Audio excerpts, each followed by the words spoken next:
Ladies and gentlemen, boys and girls, throw open your windows and call out to your neighbors.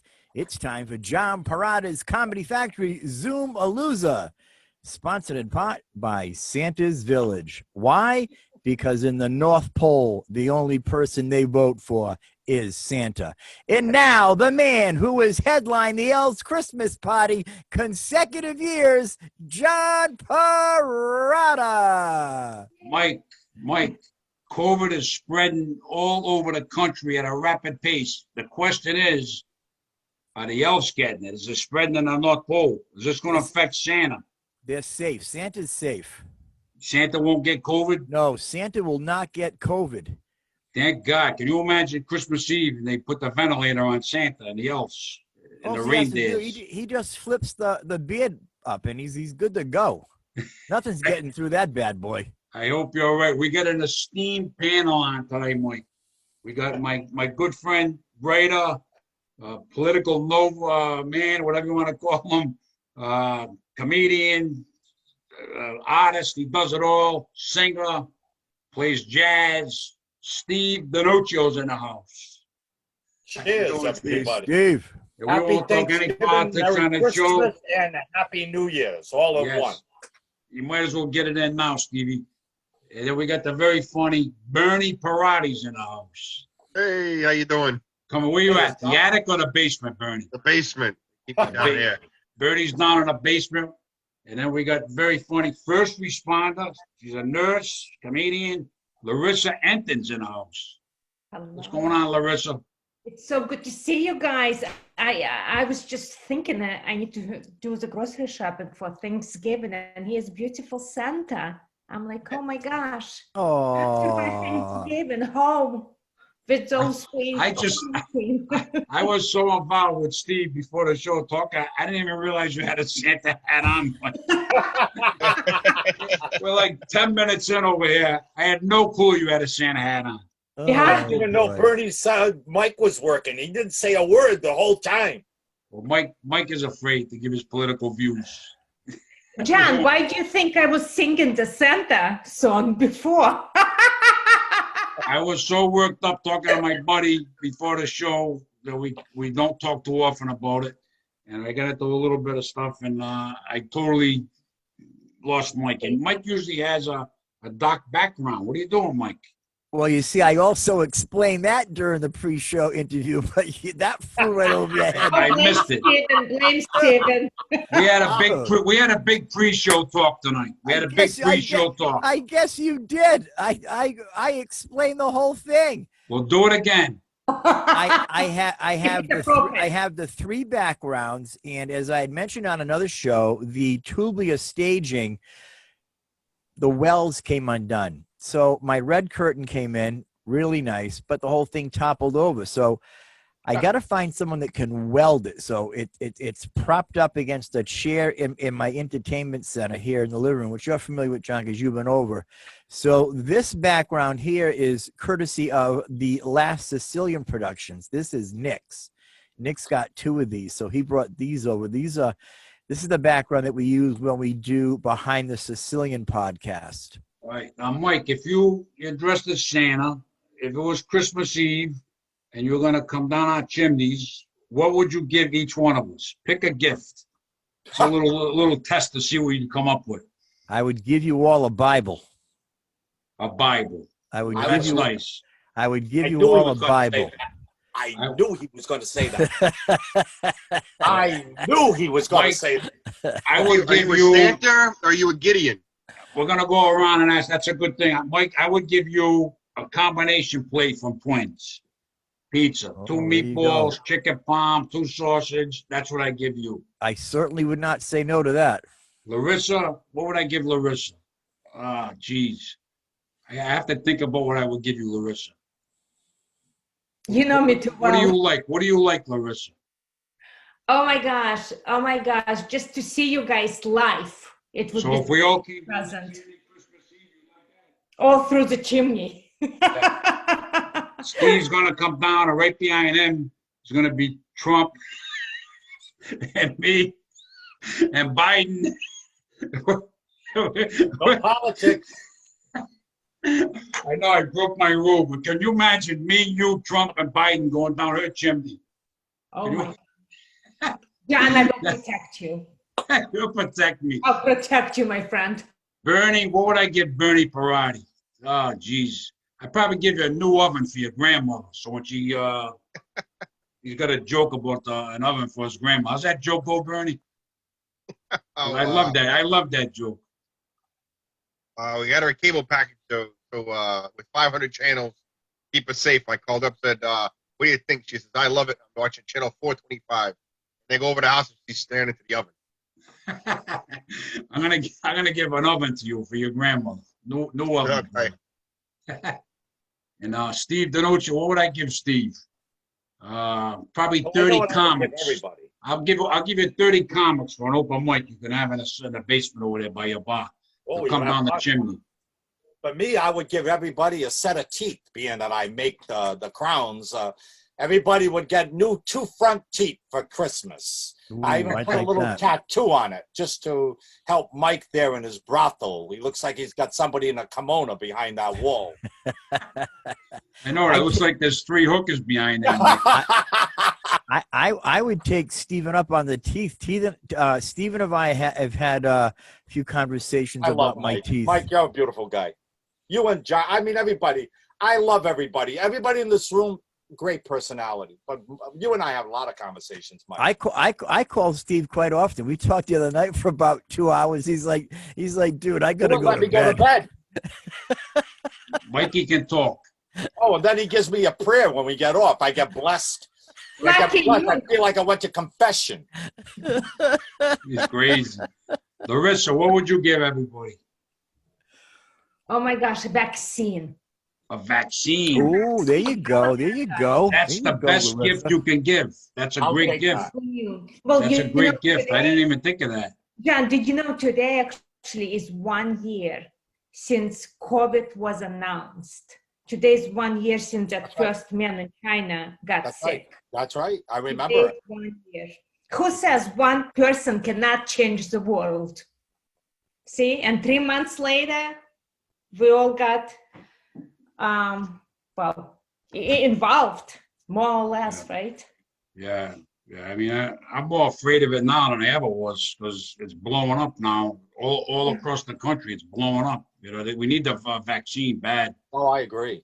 I Yeah, we agree. need the vaccine because all the small businesses are hurting. Restaurants, they're limiting, like Spiritos. You can only have 50 people upstairs. You can't even Can't do a show. can't do Can't do a shows. show. Lemongrass, Block everybody. You can't do a show. Lemongrass is still not open. Really? He just does takeout. Asia Grill is not. He does Asia Grill, last I knew, he was doing takeout. go there every week to get takeout. He Now, what doesn't have about anybody. You still got the open mic going at the pub on Mondays? Oh yeah. Yeah. I got the open mic. 'Cause Very I know busy. they changed the time where the place had to be closed by 10 and you can only do 10 takeout. now. 10 o'clock. So what do you start? You start earlier or We start at 8. when you get Start done at by 8. 10? Everybody gets 5 minutes. We got about 25, 26, 27 comics. We were getting 35, but I have to limit it to 25. That hurts the businesses by having to close at 10 o'clock. Absolutely. It does. That hurts all the businesses. You know what I mean? Bernie, what would you I give miss us you for over Christmas? Well, geez, I guess after Marissa gave everybody a vaccine, I had at least sets of steak knives to give out. I thought they were pretty great. What do you want to give us? A set of steak knives? Yeah, like geez, Hey, I'll take it. I get your football phone. I could use a steak knife because of Trump and everybody else will be coming to my house. I bought a big frying pan today. You bought a frying pan, Mike? Gigantic, man. This thing is huge. You order from Twins. You order from Riccati's. What are you going to do with the frying pan? Well, in case a burglar comes in? I've been ordering out a lot, and I said to myself, dude, you got to reel in your spending. So today I went shopping. I bought a mountain of chicken. I bought a big frying pan. I bought the Santa hat. Get an air fryer, Mike. Those air fryers. I should get that, Oh, Steve. I should are get great. that. Yeah, I should great. get that. I have my Amazon thing started up for me. I talk to it, it opens it up. Yeah, I don't cook too much, but I made spaghetti and meatballs last night. From scratch? No.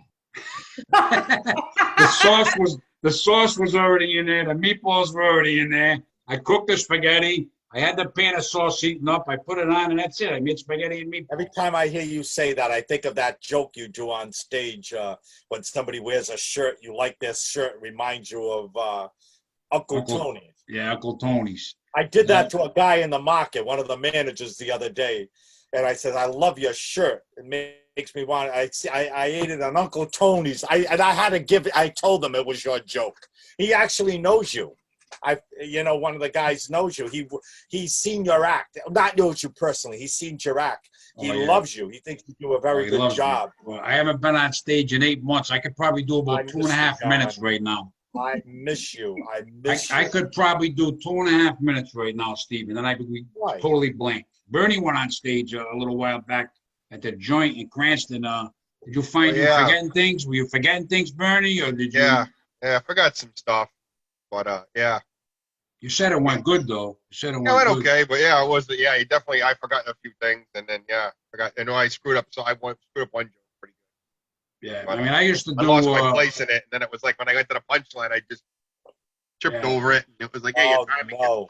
I mean, sometime when I headlined or if I go to a party myself, I had to do 40, 45 minutes, and I could do it no problem. But right now, like, I could never go up and say I'm gonna do 45 minutes. If I come back eventually, it would take time for me to build up my act. What I would do is book myself as a host for the show, and I do 10 minutes here, 15 minutes here. I build my way back until I could remember myself. I don't really.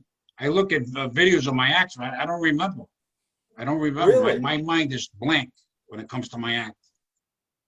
You would have thought that would have been an indelible memory, that the way you did that, you flowed so perfectly every time. Yeah, you had an amazing memory to memorize people in the show. Yeah, Steve and I were talking about that the other night. It's just been so long that, like, I've never gone 29 years of comedy. I never went 8 months without going on stage. So, I mean, I'm not saying I can never come back, but it would definitely come back. Easily. Yeah, I mean, if I came back, it would be, like I said, 10 minutes. Yeah, I wouldn't pressure myself. I would put $100 on you doing 40 minutes without a problem. Yeah, I agree. Right out of the box? You mean right out of the box? I would put $100 on. Oh, absolutely! Come on, John. You got a gift. I give you $100 just to prove that point. John, take it. I'm with Steven. I'm with Steven on this one. You're crazy.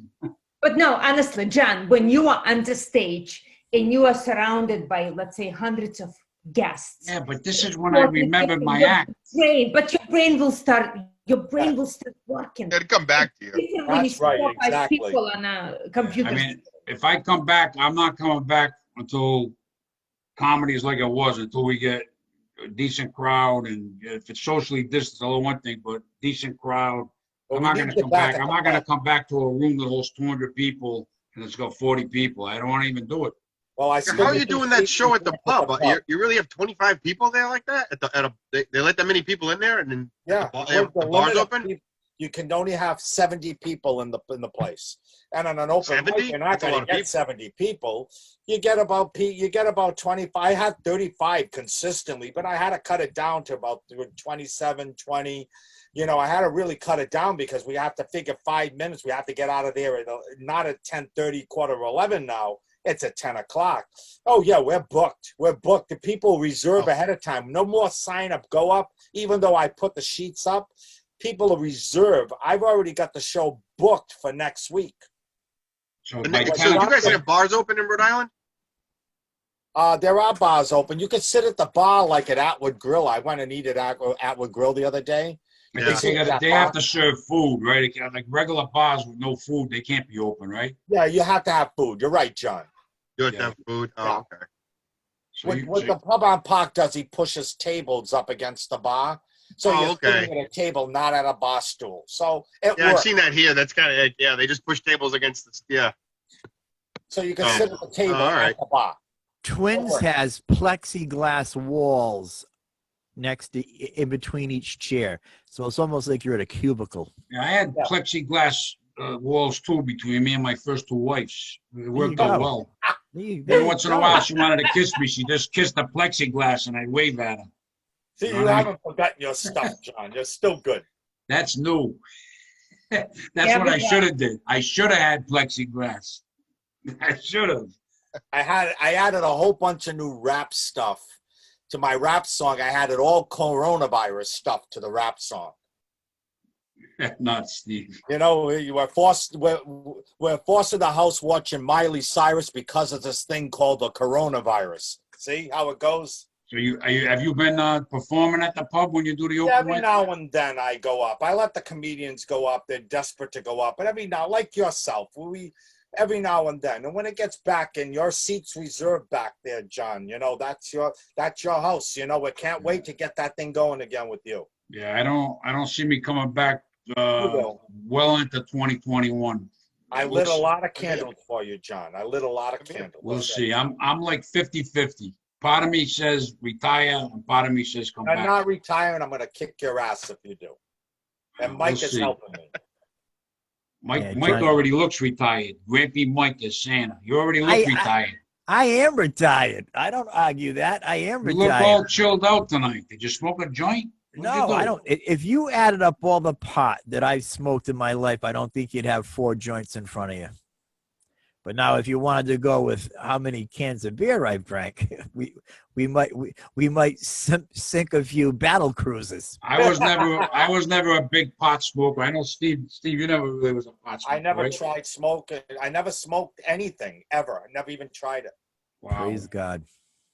I just didn't. It wasn't my thing. It wasn't your thing. And I never had a cigarette, never did vape, and I never did marijuana. I never did. Have you ever smoked a ham? A ham? Yes, I did smoke a ham. You're right. Bernie, you ever smoke pot? You a pot guy way back? No, my kid just ran by. I don't know if I want to answer that question. You don't have to answer, Bernie. He's 14. He just ran by. I'm like, I don't know. I don't want to answer that. Larisa, I can't picture her ever smoking a joint. No, not me. I played by the rules till I met you, John. I can't picture you smoking a joint. No, you don't even know, Larisa. You don't even know. Please, you don't even know. Crazy. Mike knows how crazy I am. Steve knows. Bernie knows a little. Johnny, yeah. I feel like I got. I've been dried out for 2 weeks now, so I don't know. That's all. Last 2 weeks I haven't done anything. Put it that way. Nah. Johnny P and I could do. We could do a show. We could call it Members Only. Members only. Members only. A select few could only be in on that conversation. Sometimes me and Mike get together and we'll say, remember this story, remember that story. We'll be like, oh my God. Crazy. I love Larissa's voice. I think she's got a beautiful accent. Oh, thank you. The Russian nurse, also comic. I feel like I got Christian Amanpour here at the comedy Zoom. Well, first time I met you and John in Princeton on pub. This is when I came in so innocently and asked, you're a beautiful, 5 minutes of your time. You're a beautiful person, Larisa. Really, you are. I really respect you. I love your accent. I love your spirit. How about my sense of humor when I'm on the stage? I love that too. Okay, because I'm like a different persona. I hope you would agree when I'm on the stage. Yes. Thank you. The last time I saw you on stage, I think was at Copperfields. Was that the last time? It was my last performance, yes, before the pandemic. Yeah, I enjoyed it. Where's Copperfields? In Smithfield. Funny. Okay, Smithfield.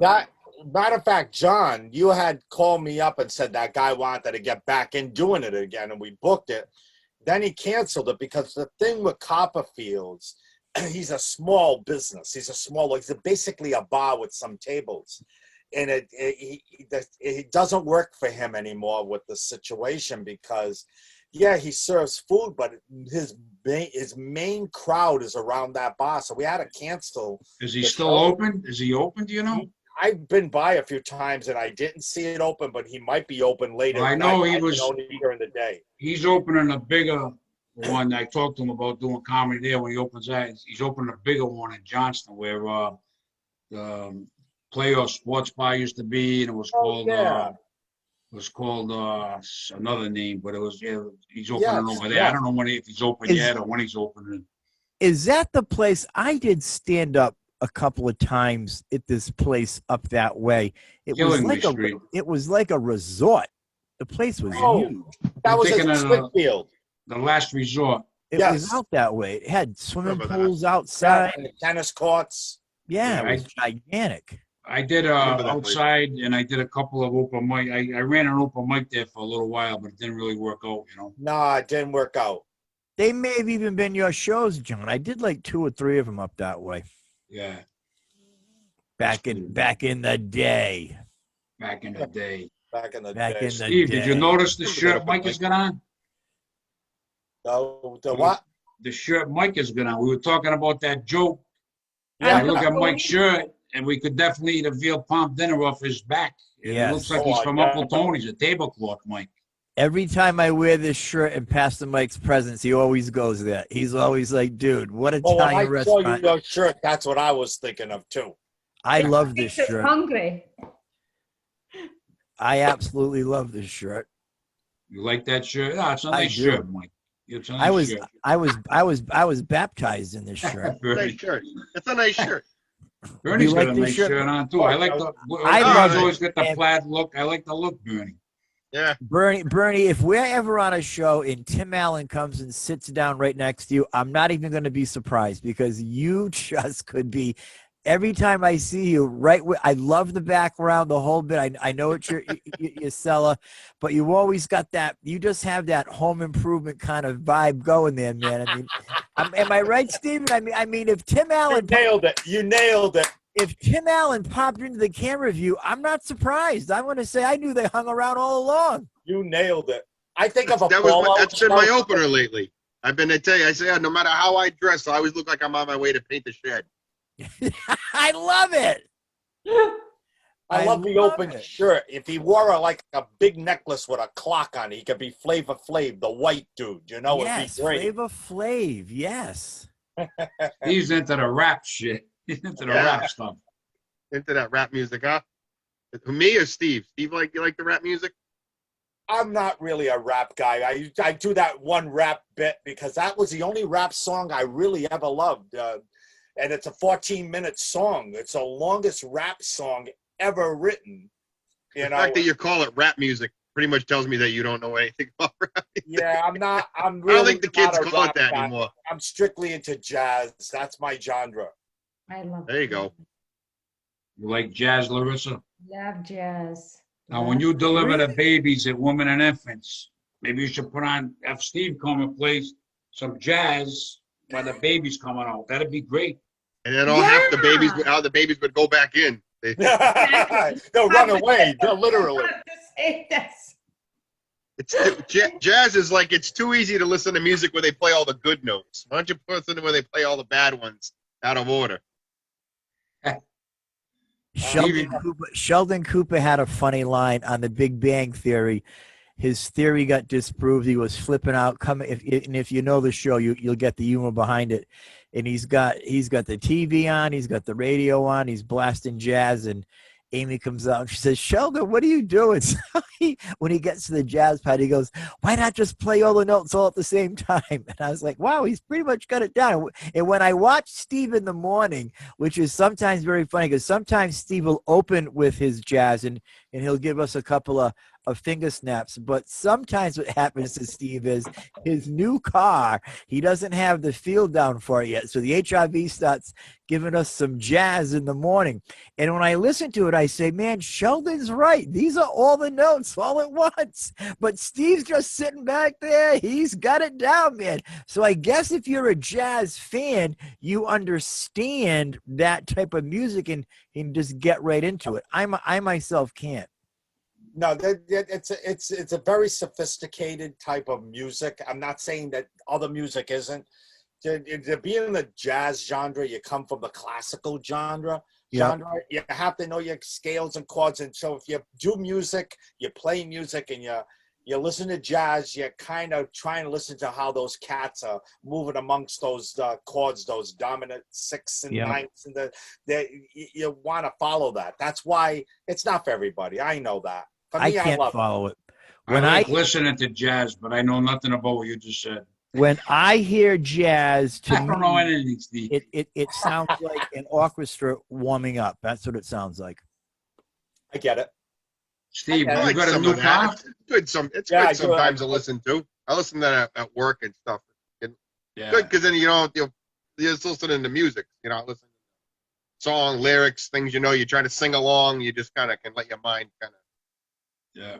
This is why Crayola didn't put one smoke a joint, color crayon in that box. Bernie. Yeah, I did get a new car, John. I got an I traded in my CRV for an HRV. You had a nice vehicle. Why'd you trade it in? Because I don't keep cars long. I keep them Got a a couple nicer of one years. now. I do 2 or 3. I kept this one the longest. The CRV was a 2015, but I bought it in 2016. I broke the rules. I usually trade them in every 2 years. I don't keep a car more than, if I have to change the tires, I kept the car too long. My car in this pandemic, I put 1,000 miles on it since March. 1,000 miles, right? It's ridiculous. This pandemic, I don't even really need a car. I could Uber. I don't even need a car. Get a discount on your car insurance then. I put more miles than that on my bike. Yeah, I don't even drive that far. Where do I go? How's your wife doing? How's Terry doing? God bless her. God bless her. Wow, she's got to watch out with the virus because of the double lung transplant. Yes. So the virus, you're going to be very careful because if she gets the doctor told her at Cleveland Clinic there were 10 lung transplant patients that got the virus. 5 of them passed away. Oh. So we don't. No. You don't yeah, want. It's like, no, it's like a high percentage because of when you have any kind of transplant. I guess your immune system isn't good. So if you get like the flu, pneumonia, forget COVID. If you ever get COVID, you're gonna be pretty sick. I worry about her. I don't want anything to happen to that woman. Yeah, she got a lot of. She hangs in there. She's tough. 7 years, huh? Yeah, my son was gonna come home. It's gonna be 8 years in January. My son was gonna come home the end of December, but now with the COVID blowing up in Rhode Island, he's gonna have to wait. Gonna wait, no sense in him coming home. The state might be in lockdown again. We don't even know. Oh, I think so. I think it's coming this week. Yeah. Well, we will find out tomorrow. The governor Yes, I think for sure it's coming. Final decision. My pastor It's been said 8 years since your wife had that transplant. 8 years, yeah. Wow. Yeah. I remember when you happened. Yeah, 8 years ago. But the governance. I mean, the state is out of control. I don't think she has a choice. I don't know. Some people don't want to lock down. I don't know what to say, but they got to do something. But I don't know what the answer is. I wouldn't want to be in a position of power where I had to make decisions for the whole state. You know what I mean? Right. I remember. I want to go back to the celebration dinner that we had for Terry at the West Valley Inn. Man, that was, what a turnout that was that night. Yeah, we had a benefit for her. How many people went to that, Johnny? 300. Are you sure there weren't more than that? It might have been more than 300. Yeah, because we had a benefit for her, Larisa, Bernie. After the transplant, I had some comedians. We had she gave a speech. The really cool thing was I still got a video when my 2 children walked in with Terry. The room, the DJ played the theme from Rocky. Phenomenal. So we put that video, put it on Facebook, but she came in and the whole place went crazy, standing all, and she was like swinging her arms, and she was on her deathbed, and then she winds up coming into a room full of people. The whole thing was a miracle that she's even alive, really. That was a great time, man. Yeah, that was she gave a heck of a speech. Did she ever? I was crying. I needed a box of Bounty. Yeah. I remember that your wife's transplant because I and Brian Vincent started comedy with you in January when she got that transplant. We were performing at the Comedy Connection, both Brian and I. That was our you called me up and I booked you but I wasn't there. I wasn't No, there. you weren't there. You weren't Yeah. there. And a matter of fact, I was at Comedy Connection, and you booked me, and you booked Brian Vincent, I believe, at the same time. So we were booked at the same time with you. That's the first time we started with you guys, with you. Yeah. It's, during that transplant. Yeah, I was in Cleveland, in Ohio. She had to stay out there for rehab and everything else. I was out there 9 weeks.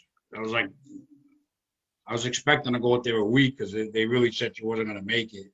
So I was going to go out there a week, and unfortunately, we were expecting it's going to be tough. You want to think positive, but the odds were stacked against a 2% chance. So we go out there. I'm out there a week, and next thing I know, it was 9 weeks, and miraculously she recovered. She Praise recovered. God. Yeah, it's a. Yo, you definitely praise God. John, you could put $50,000 in a slot machine, hoping it'll winning $1 million. But when you got 2% chance and she survives, that beats all that $50,000 you could ever throw in a slot machine. That's God right. bless her. That's right. Yeah. People Man, were praying. man, oh man. Yeah, that was a crazy. That was crazy.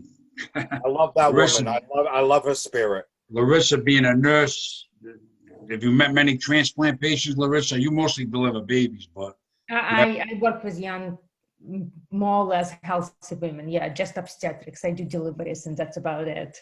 Have you met that's Terry, still a lot. Larisa? That's still a lot. Yeah, that's still a lot. When you have been doing this for more than 20 years, Oh, it's my. all I have done. It's how it feels to me. You've been a nurse for 20 years? Yeah. Wow. At the same place, or did you move? Plays the same department. So yes. Wow. That's awesome. great. That's great. Yeah.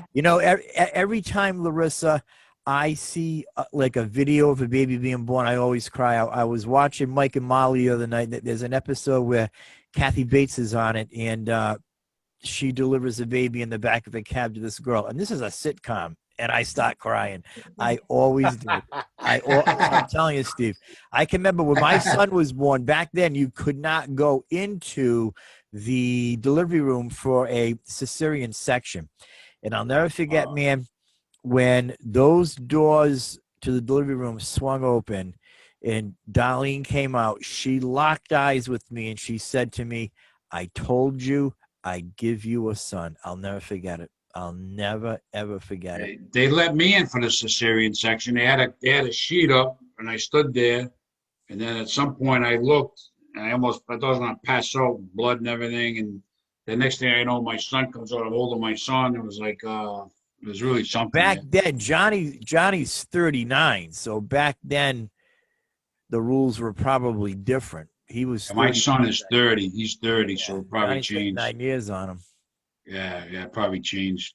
Yeah, my wife almost delivered our second baby in the elevator going up to the delivery room. Oh, yeah. My wife decided when she says, she says, "I think I'm ready." I won't get too detailed. And so she decided she was going to take a shower and wash her hair. This was with our daughter, our second child. I said, "What are you doing? We got to go." She's doing her hair, and she's putting her hair in curlers and whatnot. I said, "What are you doing? We got to go." We're on the highway. I'll never forget it. We're passing the area where the Providence Place Mall is now. And she says, "I don't think I'm going to make it." I says, no. "I'm going to kill you." I said, "You're absolutely right. I'm going to kill you." We get to the hospital. We pull in. I left the car right at the emergency room door, wheeled her in. They said, "Oh, she's going to give this baby right now." And we get in the elevator, and the doctor had a golf club with him, and he's practicing his tricks in the golf club, in the elevator, and saying, "Oh, I could have 1,000 patients like you. We're going to be done with this real quick." I'm saying, "Oh, my God." Well, that is Stephen, do you talk about that in your act? No, I don't. To be honest with you, I just remember, we got to the hospital at 9:15. My daughter was born around 10:10 in the morning. That was one of the funniest stories. The way you said that when your wife said, "I'm going to have this baby right now. Here's Steve. I am going to kill you." Yeah, "I am going to kill you" is right. Bernie, how many kids you got, Bernie? 2. Got 2. How were the deliveries? Pretty smooth? Yeah, my son took a lot longer. Yes, But, yes. that was like the first time around. And Yep. the cafeteria we did it at St. Luke's. They have a great cafeteria there. My father had been doing some steam pipe fitting work in there, and he told me the cafeteria was good. So my wife had to wait the epidural and all this other stuff. So I went down to the cafeteria, got myself a nice big meal to eat. And my wife's eating ice chips on her tongue there with the epidural, waiting for like 3 hours. And I'm like, this food is as good as my father said it was going to be. This is great. So he was born during the Patriots playoff game, which was great because it was taking time so that then all the nurses and the doctors would come in, and I'm the first time father, so I get all nervous, As soon as the doctor come in, I get up, I shut the TV off. I'm like, all right, so what are we doing? How do we go? He goes, hey, slow down, man. Put the game back on. We got plenty of time here, and it takes some time. So all the doctors would come in, they check my wife like this, they'd be watching the game on the TV. Yeah. So finally the game went on. It was a night game, 11 o'clock. The game ended, Patriots won. And then they came in like 10 minutes later and were like, all right, I think we're ready to deliver this baby. And so they waited until they finished watching the football game, came in, and then delivered him. So. How about you, Larissa? Your daughter, how was that? Was that easy? What's interesting, we're talking about this experience. So Emily will be 18 tomorrow. Oh, 18 tell her happy birthday. Tell her happy Thank birthday. Thank you so much. I will. I'm going to wish her remember- happy birthday through your Facebook tomorrow. Okay, thank you so much, everybody. So I remember 18 years ago, we were getting ready to watch Sopranos. Remember Sopranos? Sopranos? And Yes, yeah. 10 years ago, and I went to labor during the show. But it's one of my favorite shows, Sopranos. And I'm like, okay, I have to finish watching the show. Show ended. I'm like, okay, let's go. And here we are, 18 years later. That's awesome. So yeah, 18. It's just very interesting. Very interesting. Kids are the I are the have enjoyed best. every milestone, so I can't complain. It has been a good journey. Yeah. I remember. And my kids, all of our kids turned out good. I'm lucky my kids, they turned out good. My son lives in Mexico City. I mean, I wish he was closer, but Sure. and my daughter's doing well. She's got a new dog, an Australian Shepherd. Winston. Going over there tomorrow and hanging with him for about 2 or 3 hours. You love Winston, Johnny P. He's a lot of fun. He's a beautiful dog. He is beautiful. He really is. Yeah, I love playing with him. You got to watch out. Yeah, that is a beautiful dog. Yeah, he's a really, really good looking dog. Yeah, it's like chocolate. And I never heard of an Australian Shepherd, Bernie. Beautiful. They found him online. My daughter said, when I get a dog, I drive a half hour. They said, we're going to Pennsylvania. I said, Pennsylvania in a pandemic for what? We got a dog we're going to buy. They drove 5 hours to Pennsylvania, got the dog, drove 5 hours back. I wouldn't drive 10 hours for a dog. I love the dog, but that's the way it is now, I guess. And I called around in Rhode Island. I was thinking of getting a dog. And one of the guys told me, because of the pandemic, everybody wanted a pet. You can't, it's hard to get a dog. They're all, Yeah. You would think if it was that good of a dog, he could have driven himself halfway back here. Yeah, he met you halfway or something. That's what I'm saying. The dog cost enough. They should have flown me. Yeah, a good friend The of dog mine should have drove himself. Good friend of mine just passed away. The animal rescue, RISPCA, Dr. Finocchio. Man, I miss that guy. I love that guy. I drew a lot of pictures for him, for his people adopting pets. It broke my heart to lose that man. What a good guy he was. Broke my heart. But with the pandemic, there's no funerals, there's no wakes. It's just what a way to die. It's not, you can't even have a last look. Who died? Dr. Finocchio. He was he died? Yeah. I met him once at the SPCA over there. Was that SPCA? Yeah, that's right. The RISPCA. When did he pass away? A few weeks back. I didn't know. He had a stroke several months before that. A minor stroke. He was able, but it slowed him down. He was a nice man. He was a nice man. Oh, one of the nicest people around. One of the nicest people. I'm going to miss him dearly. I love him so much. Yeah, he was a good guy. Yeah, he was. And it was funny because he asked me, he says, Steve, you think you could do a comedy show and we could raise money? And then this pandemic hit, and I was thinking, I would get you because you're good at this. Nobody's going to beat you. I figured you would do it. We do a comedy show, and you were going to set up the comedians and do whatever you had to do. And we'll raise a lot of money for him. But this happened, and one thing came to another, and now he's gone. Forget that. That's a shame. That's a shame. It is a shame. But you would have been perfect for that. You would have put the right people in that show. Yeah. When I miss the shows, Bernie. I miss you. Yeah, we used to have a lot of fun, the camaraderie, hanging around with the comedy. Absolutely. Yeah, it's definitely been. The thing is now, believe it or not, I never thought I'd say this. The first 2 months, it hit me like a truck. No comedy. I went from doing a bunch of shows every week to nothing, and then eventually I started doing projects around the house, and you know what? I'm more relaxed now, and all of a sudden I don't miss it as much. Now maybe if it comes back and I know I can do it, I'll think different. But right now I miss the comedians hanging out and all that, but I don't miss performing. I don't have to drive for it like I did before. Like I always wanted to run out and go on stage. I don't know if it'll come back, but it's just kind of weird. I think Mike and I just talked about this, right, Mike? Just yesterday. Right. And if it should come back, just do your A rooms. Just do the A rooms. Yep. Yeah. If it comes back, I bet you it's gonna be a big demand.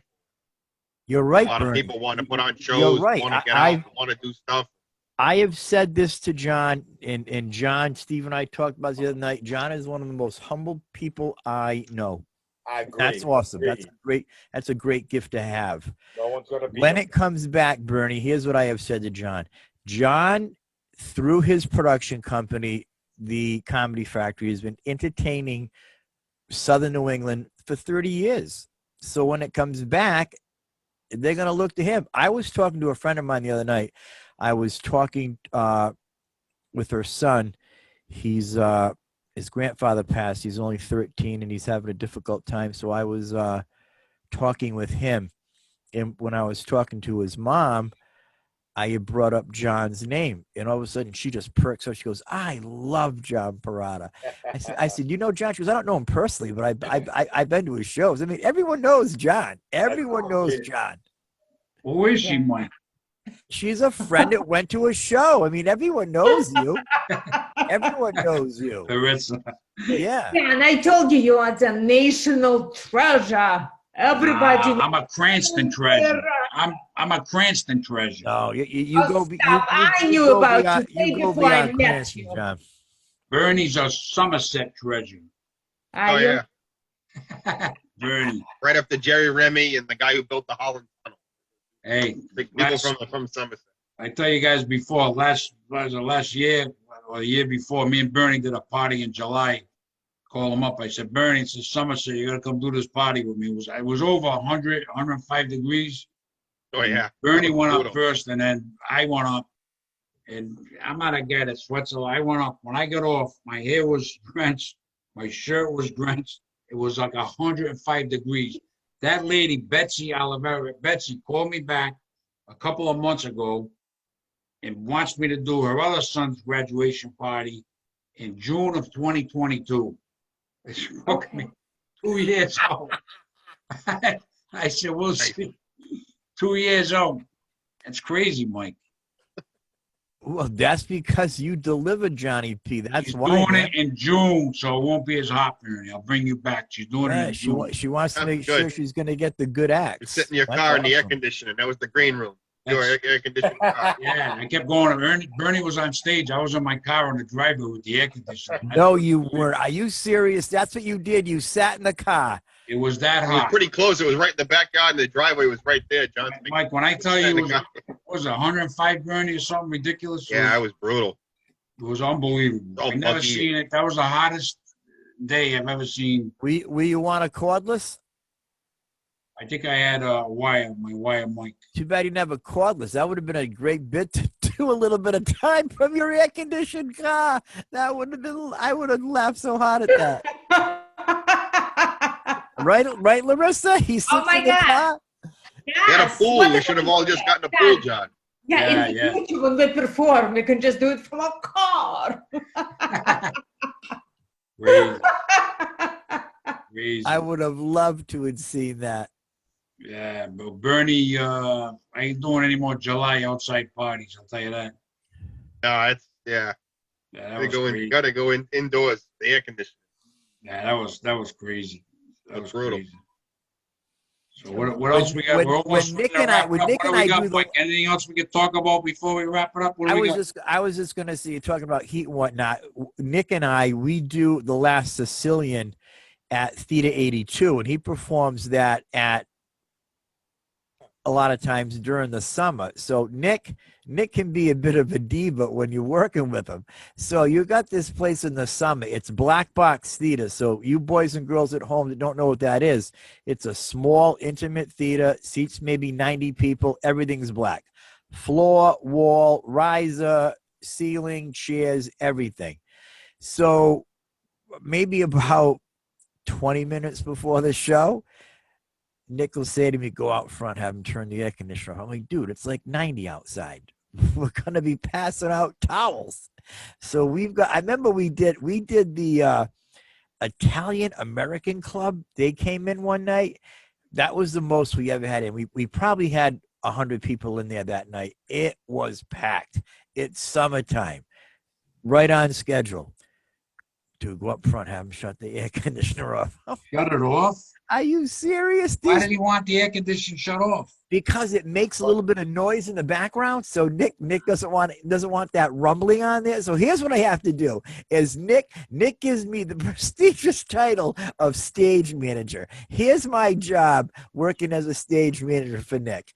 I'm basically a valet parker. People come in, I sit them down, I talk to them, have a nice conversation, tell them where the bathrooms are, and then I have to go next door. There's the hip hop barbershop. These guys like me. They know me by now. They have their music on loud, so you can hear it. It's like boom, boom, boom. It's coming through the wall.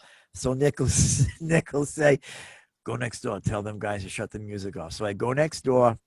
Hey guys, what's going on? Show's going to be starting in about a half hour. Could you do me a big favor and just turn it on? Oh, absolutely. We'll turn it right off. They do. They're sweethearts. They turn it right off.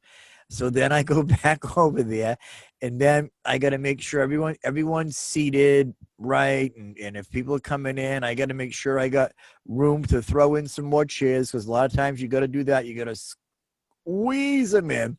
And then Nick will say, go out front, have them turn the air conditioner off. So with the Italian American Club, these are older people. These people are like in their 70s, 75. They're gonna pass out. They're sitting on top of each other's shoulders, John. Exactly right.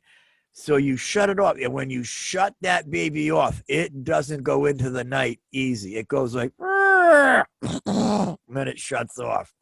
Now you got to keep in mind, he does now, that show is 90 minutes long. So you've got these people stuffed in a black box theater on a hot July night. And this Mama Luke, as he likes to call other people, has the house turn the air conditioner off. Wow. Talk Not about gonna happen. Not gonna happen. I just took my air conditions out a couple of weeks ago. I did too. I did too. Gotta have AC. I gotta have AC. I'm up in the audio visual booth at that theater because I run the slideshow and I do all the lights. And I'm like you. I'm not a guy that sweats a lot. You know, I just don't.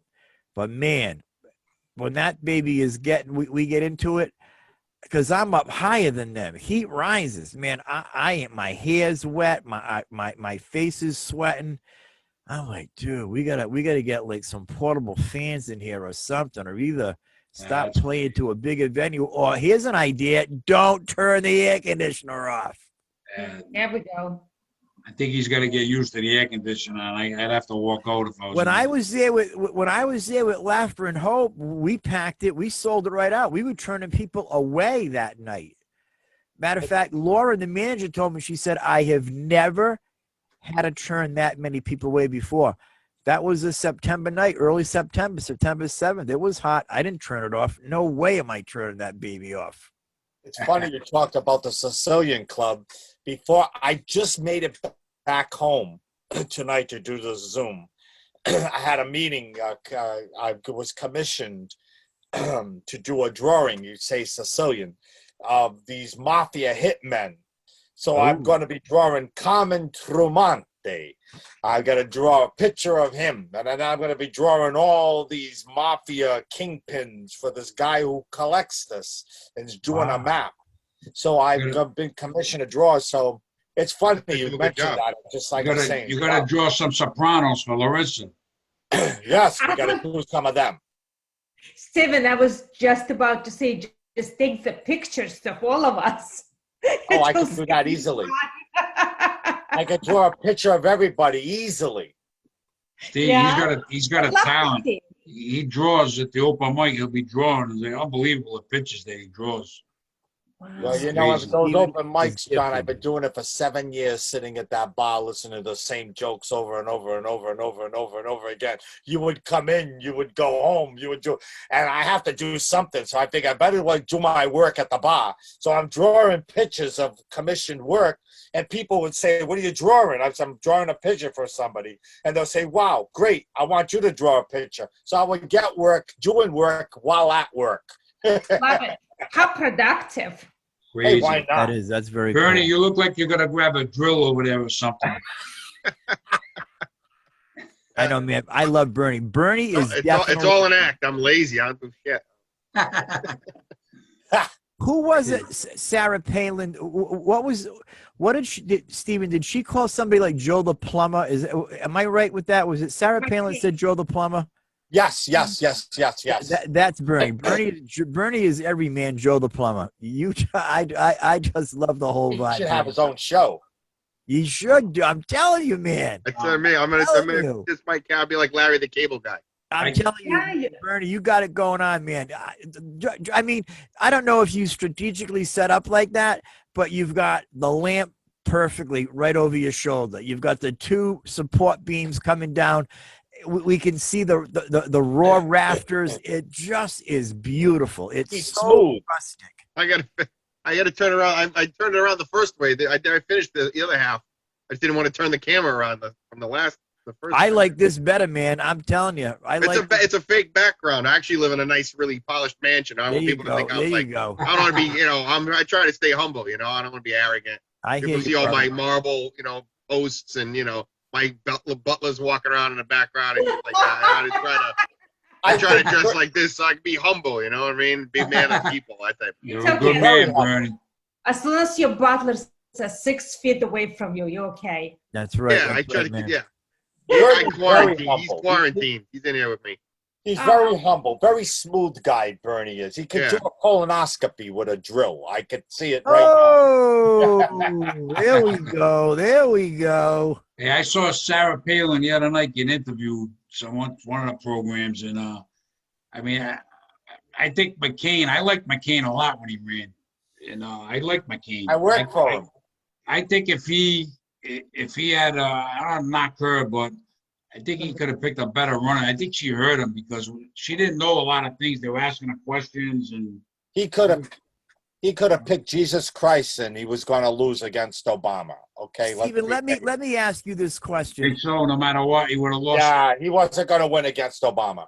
I want to ask Stephen this question. I had read, and I think that I'm going to say humbly that I'm right. That's why I want your opinion, Steve.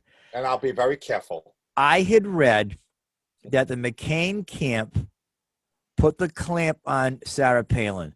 That she wanted to unleash on Obama, and they said no. Yes. I always felt, and I base this on this, and I'm going to ask you if this is true too. I watched that documentary movie. I think it was called Game Changer. I liked it a lot, a real lot. I had heard and read that when Sarah Palin, and I watched I watched the Republican and the Democratic conventions. I enjoy watching them. And boy, I'll tell you, man, she blew the roof off of that arena that night when she gave her a keynote speech. I read that teleprompter went out within seconds, and she just knew it all by heart and just went with it. Absolutely. So my question is this, Stephen. we know the funny things she said. You can see Russia from my house and all this stuff. She never said that, but that's Never okay. said that. Right. That's why I said funny things. But do you think, Stephen, if the campaign said to her, you know what, you want to go at him, have at it. Do you think then he could beat him? He could have beat him? No, having volunteered for McCain-Palin campaign, I still got their buttons right here. I was part of the volunteer coordinator at the time, being with the RIGOP. We knew, and McCain even knew, that he didn't want to challenge Barack Obama at all. A matter of fact, he was set up to lose, and we knew that in the campaign going forward, and that was okay. It is what it is. It was, we made the phone calls, but we were told not to push certain things because McCain was comfortable with losing against Obama, and he did. Wow. So we knew that going in. Yeah, we knew it, and that was our memo we received. And at the time, I was secretary of the Republican Party in Providence, Rhode Island, but it was okay. Look, America is America. We will heal and build up and heal and build up, and we got to hug and kiss at the end of the day, right? That's right. In God we trust. And you know what else I watched that I really enjoyed? Sarah Palin had a reality show called Sarah Palin's Alaska. It was on for one season. Man, that was awesome. I loved that show. It was very On that good. note, Mike, we're at an hour. We got to wrap it up. Oh, the hammock. Steve, what are you going to say to wrap it up? Was that question for me? Yeah, what are you going to say to wrap this? What are you going to say to wrap this thing up? Let's just say this. The way I want to wrap this up is just, I know the whole country's crazy with the pandemic and everything. Have great holidays. Enjoy your Thanksgiving. Enjoy your Christmas. Enjoy your New Year's. And we got to learn to just come together and love no matter what happens. We're Americans, and we have to love each other at the end. That's what I want to come for, and I want to be able to go out there and do comedy shows again and bring John and Bernie and Larisa and Mike and everybody together. I just want to be able to be funny again and enjoy life again. Let's just put all that beside us and move on. We'll see. We'll see, Stevie. We will. Not we'll see. We will. I hope you're right, brother. Very, very nice message. Bernie from the basement, what are you going to say to wrap it up? You know what I'll say? I got a funny thing about when John McCain was running for office. They called me, and I never answered the phone, especially during during the election season, right? Well, the woman answered. I said, I answered the phone. She says, "You have time to answer some questions about the election." Sure. She says, "Okay, I'm working for John McClain's presidential campaign." She says, "Now, do you think that John McClain would be a good president?" I go, "Yeah, he'd be a great president." She goes, "And then you would totally vote John McClain?" You think? I go, "John McClain? Oh my God!" I'm like, when he saved all those people on Nakatomi Plaza, I would definitely vote for John McClain. She's like, "What are you talking about?" I go, "John McClain was Bruce Willis's character in Die Hard." I go, "Is that who you're really working for president?" And she was like, "What?" And I'm like, "No, you're working for John McCain. Try to get the guy's name right that you are actually running for office." But I would definitely vote for Bruce Willis after he saved all those people in it. That was amazing. I love Bruce Willis. I love going to Die Hard movies. That's funny, Bernie. That's great. Good having you on. Bernie was a last minute tonight, so someone couldn't make it. I'm glad to have you on, Bernie. Always like hanging with you. You're a good dude. I've known you a long time, Bernie. A long time, man. I lost track quite a while. Yeah, my son's gonna be 15 this year, and I started doing comedy with you shortly after he was born. So yeah, it's been a long while. We had a lot of good times, all of us. We had a lot of good times. Yeah, I love everybody. Yeah. And Larisa, what are you going to say to wrap it up? A Russian nurse comedian. You are not allowed to retire. No, not happening. We will be sharing the stage together. We'll see, Larisa. Whoever is joining us. We'll get you on stage. We'll see what happens with me. We'll see. You are not going anywhere. Agreed. Thanks again, John, for having me. It's so good to see you all, guys. I miss you. Can't wait to see you and share the stage with you.